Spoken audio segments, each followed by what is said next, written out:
नमस्कार, आप देख रहे हैं इकोनॉमी टुडे। मैं हूं आंचल गुलाटी गुंबर और आज कारोबारी सत्र का दूसरा दिन यानी कि मंगलवार है।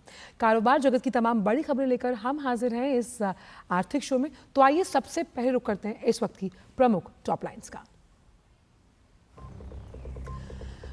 वित्त मंत्री निर्मला सीतारमण ने एडीबी के गवर्नर्स बिजनेस सत्र को किया संबोधित। कई वैश्विक नेताओं से की मुलाकात। प्रधानमंत्री के विकसित भारत 2047 के विजन को किया साझा। भारत की प्रगति में एडीबी की भूमिका की प्रशंसा की। इस साल की दुनिया में चौथी सबसे बड़ी इकोनॉमी बनेगा भारत। जापान को छोड़ेगा पीछे। आईएमएफ के वर्ल्ड इकोनॉमिक डेटा के अनुसार 2028 तक तीसरी सबसे बड़ी अर्थव्यवस्था बनने का अनुमान भारत का। अप्रैल 2025 में करीबन 30% बढ़ी ऑटोमोबाइल रिटेल बिक्री। त्योहारों ने बाजार को दी रफ्तार। ग्रामीण इलाकों में अच्छी फसल ने बढ़ाई मांग। फाडा ने जारी की रिपोर्ट। और आज बढ़त के साथ खुलने के बाद भारतीय शेयर बाजारों में मामूली गिरावट। 63 अंकों की गिरावट के साथ 80,700 के पार खुला सेंसेक्स। निफ्टी में भी मामूली गिरावट 24,449 लेवल पर खुला।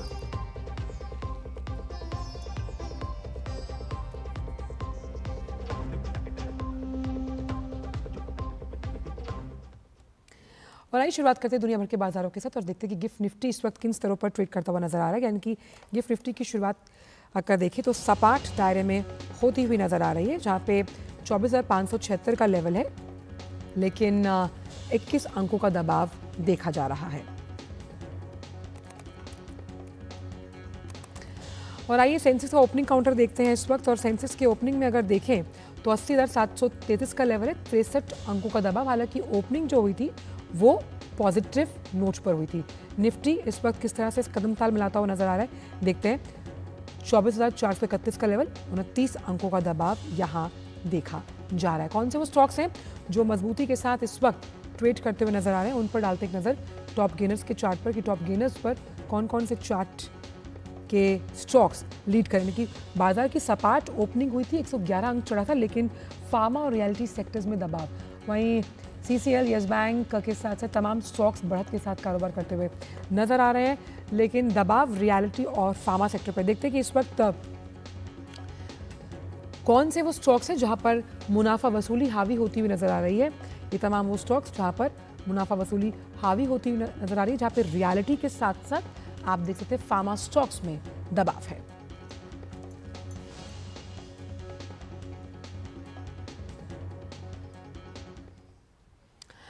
और आइए रुक करते हैं इस वक्त के फोकस का।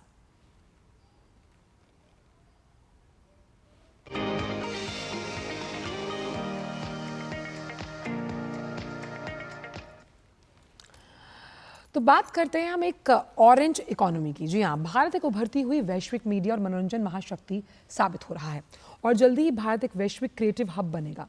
ये कहते हुए युवाओं से रचनात्मक भागीदारी का आह्वान किया प्रधानमंत्री ने वेव 2025 के मौके पर। और प्रधानमंत्री ने साफ तौर पर क्या क्या कहा वो तो हमने आपको बताया था, लेकिन इसका जो पहला संस्करण यानी कि वेव समिट का जो पहला संस्करण है, हमने देखा उसका समापन हुआ 4 मई को। और इस समापन के साथ हमने ये देखा कि कैसे जो मशहूर कलाकार हैं, प्रभावशाली कंटेंट क्रिएटर्स हैं, उनके लिए एक बड़ा मंच साबित हुआ। ये बड़ा मंच इसलिए साबित हुआ क्योंकि एक उस बाजार के तौर पर मौजूद था जहां पर क्रिएटर्स और टेक्नोक्रेट्स भी थे। और टेक्नोलॉजी इनोवेटर्स, कॉर्पोरेट लीडर्स की ये समिट रही, इसमें भागीदारी देखी गई। साथ ही साथ वैश्विक मीडिया में मनोरंजन की महाशक्ति के रूप में उभरता हुआ भारत, इसी को हम ऑरेंज इकोनॉमी बोलते हैं। ग्रीन इकोनॉमी, ब्लू इकोनॉमी के बाद क्रिएटर्स की इकोनॉमी को ऑरेंज इकोनॉमी के नाम से हम डिफाइन कर रहे हैं। प्रधानमंत्री ने ही इस समिट का उद्घाटन किया था और युवाओं को कैसे भारत के वैश्विक क्रिएटिव हब बनाने का आह्वान किया गया इस समिट के द्वारा। 4 दिवसीय समिट में कॉन्फ्रेंस, ट्रैक संवाद और सहयोग को अगर देखा जाए तो उसका प्रमुख केंद्र ये वेव समिट रही। दुनिया भर से विचारों का आदान प्रदान यहाँ पर किया गया। नीति निर्माता, तो तमाम पेशेवर थे, वो इस समिट का हिस्सा रहे। 140 से ज़्यादा देश, करीबन 100 से ज़्यादा अधिक अंतर्राष्ट्रीय जो वक्ता थे वो यहाँ मौजूद थे। और प्रमुख सत्र में अगर हम देखें तो प्रमुख सेशंस हुए, 50 से ज़्यादा कीनोट भाषण उसमें हुए, जिनका हमने अगर देखा तो उद्योग जगत के साथ साथ मीडिया के दिग्गज उसमें शामिल हैं। मुकेश अंबानी की आप बात कह रहे हैं, किरण मजूमदार चौधरी, शाहरुख खान, अक्षय कुमार, फरहान अख्तर। ये एक बेजोड़ संगम रहा और फिल्मी जगत की इन जो तमाम हस्तियां थीं, इन्होंने इस मंच के साथ कई मास्टर क्लासेस, कई ऐसे सेशंस जो थे वो ऑर्गेनाइज किए, उनको संबोधित किया, जो कैसे इस क्रिएटिव फील्ड को एक अलग ही लेवल पर लेकर जाने का मादा रखते हैं। 40 मास्टर क्लासेस जो थी वो ऑर्गेनाइज की गई, 55 ब्रेकआउट सेशन इसमें शामिल रहे और वेव्स के तहत आयोजित जो बाजार था उसमें films, music, radio, visual effects, animation जैसे तमाम जो अलग अलग क्षेत्र हैं जिन्हें हम सनराइजिंग सेक्टर्स मान सकते हैं, उसमें 1328 करोड़ रुपए का लेन देन किया गया।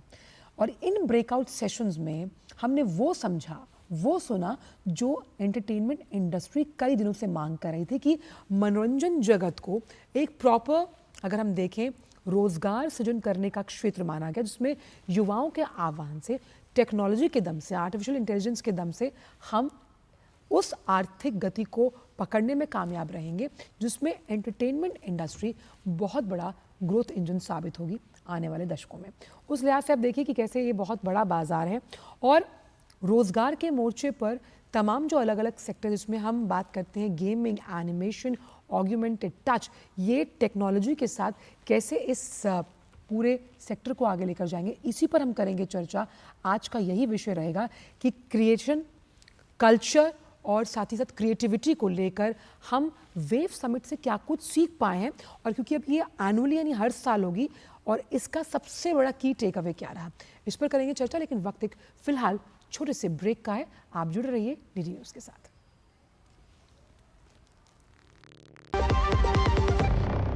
जब धरती चीर कर निकलता है लोहे का पत्थर और मिलता है मोंगिया के जोश से, फिर तपता है, पिघलता है और बनता है फौलाद। अब होता है सरिया सारी खूबियों के साथ। मोंगिया स्टील, मजबूत देश का मजबूत सरिया। जो लक्ष्य चुना था समझ आने लगा है। जीएलए यूनिवर्सिटी, उच्च लक्ष्य की निश्चित प्राप्ति।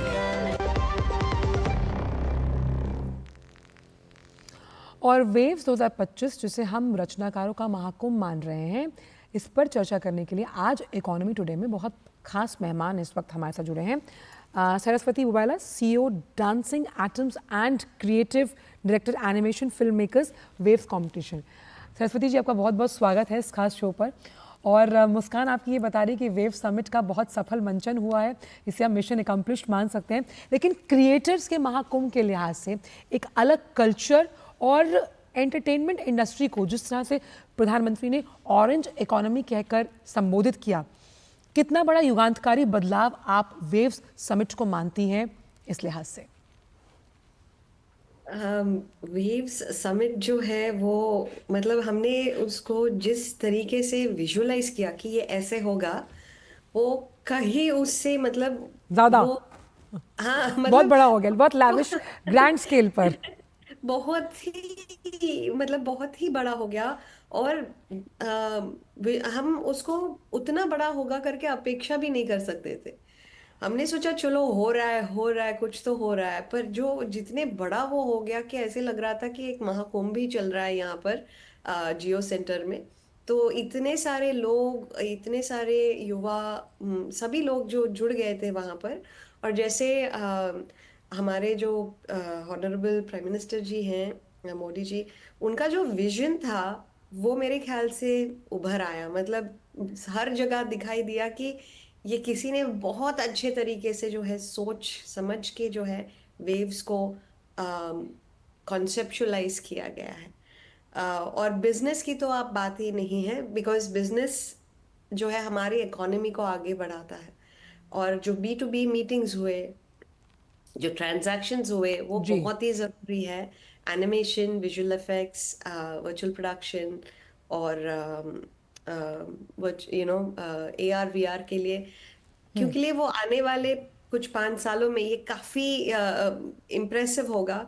हमने देखा वहाँ पे कि सब लोग एक्सपीरियंस कर रहे थे और इतना अच्छा लगा वेव्स को देखकर। और अश्विनी जोशी जी भी थे वहां पर और हम भी थे वहां पर, तो जी हमने देखा कि वो बच्चों के साथ इतने मिलजुल गए थे और युवाओं के साथ बात कर रहे थे और सेल्फीज ले रहे थे और जी। बच्चे सब मतलब इकट्ठे हो गए। तो पहली बार मेरे ख्याल से माता पिता और बच्चों को भी ऐसा एहसास हुआ कि ओ दिस इज ये है, मतलब ये एक अच्छा, हकीकत एक है। चीज़ सरस्वती जी मैं समझना चाहूँगी, पहले एंटरटेनमेंट को कभी कोई इतना संजीदगी से नहीं लेता था। उनको लगता था कि ये जी। इस तरह का फील्ड है कि अगर आपको पढ़ाई लिखाई नहीं आती है तो आप इस फील्ड की तरफ मुड़ते हैं। लेकिन इसको एक अलग ही मकाम प्रधानमंत्री ने अपने उस संबोधन से दिया कि जब हम भारतीय जीडीपी में ग्रोथ की बात करते हैं तो एंटरटेनमेंट इंडस्ट्री का बहुत बड़ा रोल है। आपको क्या लगता है कि ये जो पैराडाइम शिफ्ट है ये कितना पॉजिटिव चेंज लेकर आएगा लोगों के माइंडसेट में अबाउट एंटरटेनमेंट इंडस्ट्री? देखिए, आपने बहुत सही कहा कि ये तो सबसे बड़ा पैराडाइम शिफ्ट है। बिकॉज हमारे भारत में अगर आप देखते हैं तो क्रिएटिविटी जो था वो पहले से उभर के आ रहा था। अगर हम 300-400 इयर्स की बात करते हैं तो पीपल वे सिंगिंग, डांस था, म्यूजिक था, कला था, आर्ट करते थे हम लोग। और वो जो है वो थोड़ा थोड़ा करके एजुकेशन की वजह से वो हमने एजुकेशन में ज़्यादा फोकस करना शुरू किया कि भाई ये एजुकेशन ही इम्पोर्टेंट है, डॉक्टर बनना ही इम्पोर्टेंट है, इंजीनियर बनना ही इम्पोर्टेंट है।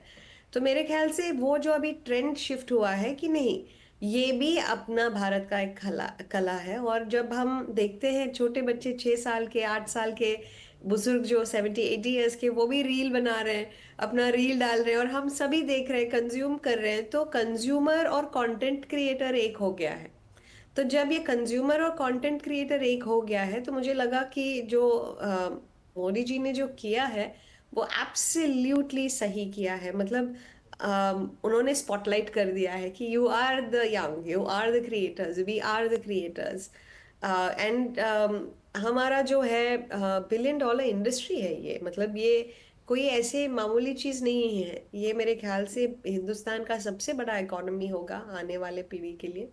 और टेक्नोलॉजी के सहित जो है ये बहुत ही बड़ा चीज है हम सब के लिए। पब्लिक प्राइवेट पार्टनरशिप का कितना बड़ा रोल मानती है, क्योंकि हम कोई भी सेक्टर को जब आगे ले जाने की बात करते हैं तो उसमें वेंचर कैपिटलिस्ट और जो राइट। फंडिंग है और B2B मीटिंग्स जो यहाँ पर हुई हैं, तो इसका कितना बड़ा रोल है और कितनी बड़ी हैंड होल्डिंग होनी चाहिए एंटरटेनमेंट इंडस्ट्री के लिए?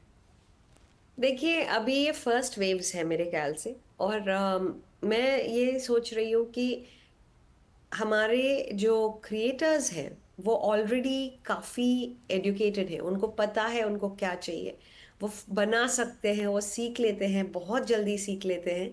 तो टैलेंट और स्किल डेवलपमेंट ये दो चीजें हैं। और स्किल डेवलपमेंट हो गया तो skill development in connection with financial understanding, business understanding.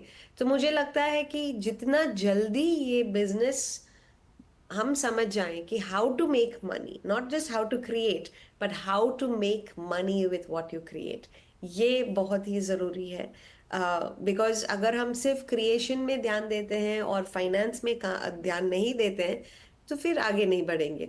तो जो इन्वेस्टर्स हैं मुझे लगता है उनको वो रिस्क उठाना पड़ेगा, उनको इन्वेस्ट करना पड़ेगा हमारे में और क्रिएटर्स इकोनॉमी में और ऑरेंज इकोनॉमी में। बिकॉज तभी वो होगा। अभी भी भारत में जो है एनिमेशन फिल्म्स नहीं बनते हैं जितने बनने चाहिए। हम बाहर की फिल्म्स को बहुत ज्यादा देखते हैं और हमें पसंद भी करते हैं, पर भारत में हम भारत का बनाया हुआ, made in India, made for the world, वो अभी तक हुआ नहीं है। जी तो मेरे ख्याल से ये जो वेव्स सम्मेलन हुआ है, समिट हुआ है, इससे ये चीज को बदलने की कोशिश जरूर हो रही है। को प्रोडक्शंस की बात हो रही है। और made in India, made for the world animation बहुत ही इम्पोर्टेंट चीज है हमारे इकोनॉमी के बिल्कुल। लिए। और वहीं सरस्वती जी, क्योंकि हम इसमें कई अलग अलग आयाम जुड़ते हुए देख रहे हैं, ऑग्यूमेंटेड रियलिटी है, विजुअल जी। इफेक्ट्स तो पहले भी थे, एनिमेशन, देन माइथोलॉजिकल कैरेक्टर्स और वर्चुअल रियलिटी। और प्रधानमंत्री तो खुद बहुत टेक सेवी हैं और उनको लगता है कि टेक्नोलॉजी किसी भी क्षेत्र को एक अलग ही गति देती है, रफ्तार देती है। इन सब जॉनर्स में युवाओं का कितना बड़ा योगदान आप मानती हैं और युवा किस तरह से अट्रैक्ट होते हैं इस तरह की टेक्नोक्रेट सेवी तमाम अलग अलग केंद्र बिंदुओं पर? हम सब क्रिएटिव स्फीयर में थे जब प्रधानमंत्री जी वॉक के लिए आए थे। तो बच्चे सब वहां पर खड़े थे, हम भी खड़े थे, जो एनिमेशन फिल्म मेकर्स कंपटीशन है। और वो रुके, बच्चों से बात किए, सब देखे उन्होंने, सबको पहचाना कि ये क्या है, ये क्या है। बहुत सारे सवाल थे उनके मन में। तो मुझे लगता है कि ऑग्यूमेंटेड रियलिटी जो एक्सपीरियंसेस हमें क्रिएट करना है, नैरेटिव स्टोरी टेलिंग जो करना है, वो काफी इस चीजों में वो जो है मान्यता रखता है। विजुअल इफेक्ट्स की बात करेंगे आप तो भारत में जो बाहुबली आया था, वो उसने जो धमाका मचाया कि हाँ, visual effects can be used in a good story telling. At the end of the day मुझे लगता है कि स्टोरी टेलिंग जो है वो सबसे इम्पोर्टेंट चीज है। और स्टोरी टेलिंग जो है उसी की वजह से हम एक एक कहानी जो है, जो हमारे एनिमेशन फिल्म मेकर्स चैलेंज के जो पार्टिसिपेंट्स थे, फाइनलिस्ट थे, अगर उनका एक प्रोजेक्ट सेलेक्ट होता है तो कम से कम 1,000 पीपल को नौकरियां मिल सकती है। तो ऐसे मानती हूँ मैं कि इस कहानियां में हम जितना इन्वेस्ट करें और उस इन्वेस्टमेंट को और आगे बढ़ाएं, तो ये बहुत इंपॉर्टेंट है। तो वीएफएक्स जो है, अभी कल की आया है, स्त्री 2 आया है। तो ये ऐसे फिल्म्स को और हमें बनाना चाहिए मेन स्ट्रीम में। और जो यंग युवा है उनके भी आइडियाज लेकर बनाना चाहिए, क्योंकि इसी से हमारा जो है वो आगे बढ़ता है। और महिलाओं की कितनी बड़ी भागीदारी आप मानती हैं मनोरंजन जगत में, और किस तरह से महिलाएं इन अलग अलग सेक्टर्स में आगे आ रही हैं? और क्योंकि आप खुद महिलाएं, मैं भी महिला हूं, हम भी न्यूज़ इंडस्ट्री को रचनात्मक इंडस्ट्री के लिहाज से देखते हैं। आपको क्या लगता है कि कितना बड़ा सोशल रीइंफोर्समेंट रहा है और यहाँ माइंडसेट में कितना बदलाव आया है? देखिए, महिलाएं जो है, मैं जुड़ी हुई हूँ, वुमेन इन एनिमेशन एक संस्था है, और वुमेन इन एवीजीसी एक्सआर एक संस्था है। तो मैं इन संस्थाओं से जुड़ी हुई हूँ, काफी सालों से जुड़ी हुई हूँ। और जो परसेंटेज है महिलाओं का वो अभी भी काफी कम है। वो मेरे ख्याल से 20-25% तक है। तो मैं चाहती हूँ कि कम से कम हम 50% तक जो है महिलाएं इस फील्ड में आ जाए। स्पेशली अभी जो एआई की तकनीकें हैं, तो इसको भी महिलाएं जो है अपनाएं और यूज करें।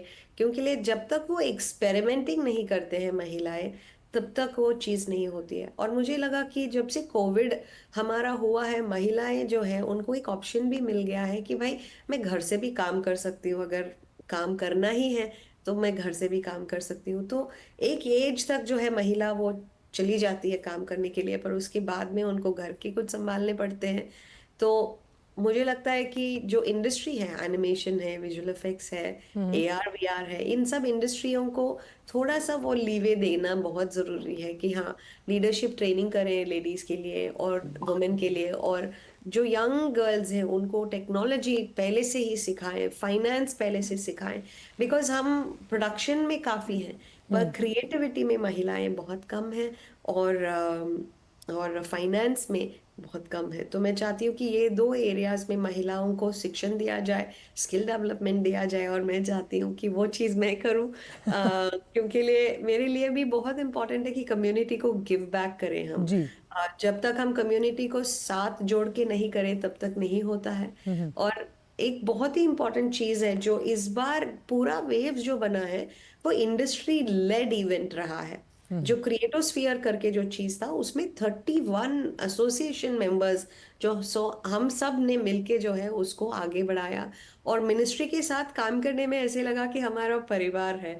रोज हम तो व्हाट्सएप पे ये ये आपने बहुत अहम कारण, क्योंकि मैं ये चाहती हूँ कि जो इंटीग्रेटेड अप्रोच है ये किस तरह से बेनिफिशियल रहती है, क्योंकि एक डाइकोटमी आपको चाहिए और आप वो बाइफर्केशन चाहते हैं, लेकिन ये इंटीग्रेटेड अप्रोच कितनी मददगार साबित होती है आप तमाम क्रिएटर्स के लिए? क्योंकि क्रिएटर्स के लिए कहा जाता है they want full free hand and a level Yes. Playing field for that win win situation.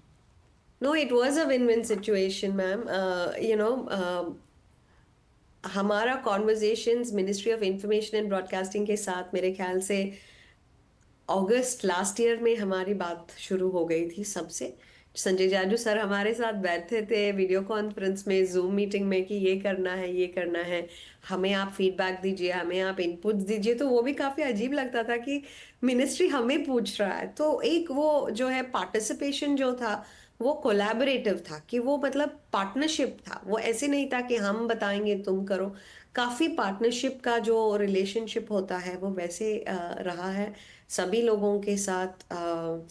और फिर वो करते करते जो है 9 मंथ्स हमने जो है प्रोग्राम को आगे बढ़ाया है, ट्रेनिंग से लेकर स्किल डेवलपमेंट से लेकर। जैसे हमारे स्टोरीज थे तो 1900 कुछ सबमिशंस आए थे, उसमें 400 projects, actually film related project submit किए थे। 400 से अभी हम 42 प्रोजेक्ट्स फाइनलिस्ट को जो है बॉम्बे लेकर आए हैं।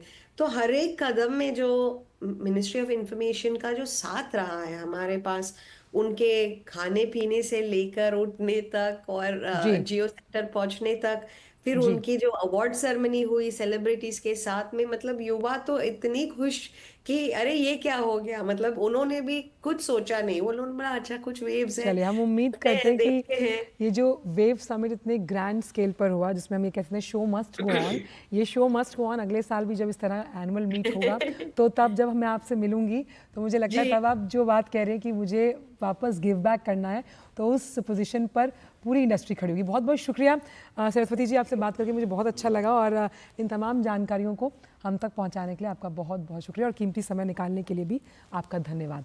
तो वेव 2025 में जहां हम क्रिएटर्स महाकुंभ की बात कर रहे हैं, कल्चर कम्युनिटी को कैसे साथ जोड़कर आप एक ऐसी अर्थव्यवस्था का निर्माण करते हैं जो मनोरंजन जगत के लिहाज से हमारी आर्थिक व्यवस्था को जीडीपी में भी कहीं ना कहीं योगदान देती है। बढ़ते हैं अब कुछ अगले खबरों की तरफ और बात करते हैं केंद्रीय वित्त मंत्री निर्मला सीतारमण की, जिन्होंने मिलान में एशिया विकास बैंक की 58वीं वार्षिक बैठक की जो गवर्नेंस बिजनेस सेशन है उसे संबोधित किया। इस दौरान उन्होंने प्रधानमंत्री नरेंद्र मोदी की अगुवाई में विकसित भारत 2047 के विजन को साझा किया और भारत की प्रगति में एडीबी की भूमिका की प्रशंसा की। सीतारमण ने एडीबी के ग्राहक केंद्रित दृष्टिकोण की प्रशंसा करते हुए कहा कि ये ग्रुप और ये गुण एशिया प्रशांत क्षेत्र को समावेशी, सतत और लचीला बनाने के लिए बेहद जरूरी है।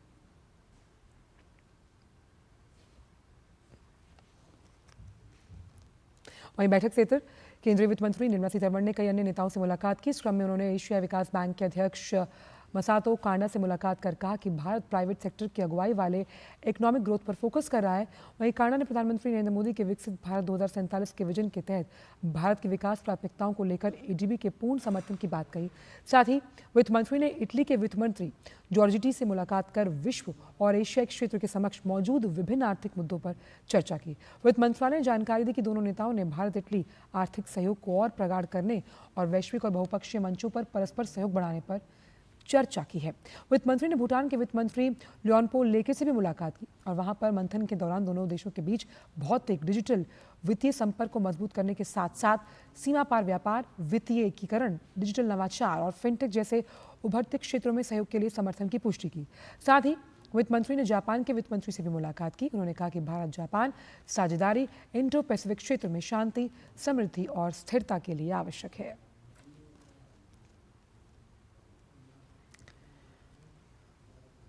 तो केंद्रीय वित्त मंत्री ने निर्मला ने एडीबी के गवर्नर्स बिजनेस सत्र को संबोधित किया और कई वैश्विक दिग्गज नेताओं से मिलने के बाद इटली में जो भारतीय प्रवासी हैं उन्हें भी संबोधित किया। संबोधन के दौरान उन्होंने कहा कि दुनिया भर की जो तमाम अर्थव्यवस्थाएं हैं, प्रवासी भारतीयों का उसमें बहुत योगदान है, महत्व भी है। उन्होंने कहा कि हर जगह भारतीय प्रवासियों को संबंधित अर्थव्यवस्थाओं में बहुत रचनात्मक, सकारात्मक योगदानकर्ता के रूप में देखा जाता है।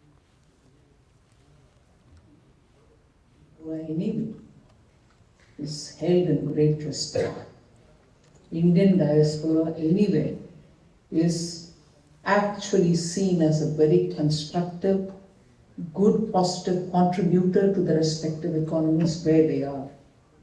And as a result, you bring immense pride to India because of the contribution you're making as law-abiding citizens, as citizens who care and identify yourself with the economy where you are, and equally, culturally and otherwise remain connected with your motherland. वहीं वित्त मंत्री ने भारत की digital अर्थव्यवस्था की मजबूती को रेखांकित किया। उन्होंने कहा कि केवल मार्च 2025 के महीने में ही 1800 करोड़ से अधिक का लेन देन यूपीआई के माध्यम से किया गया।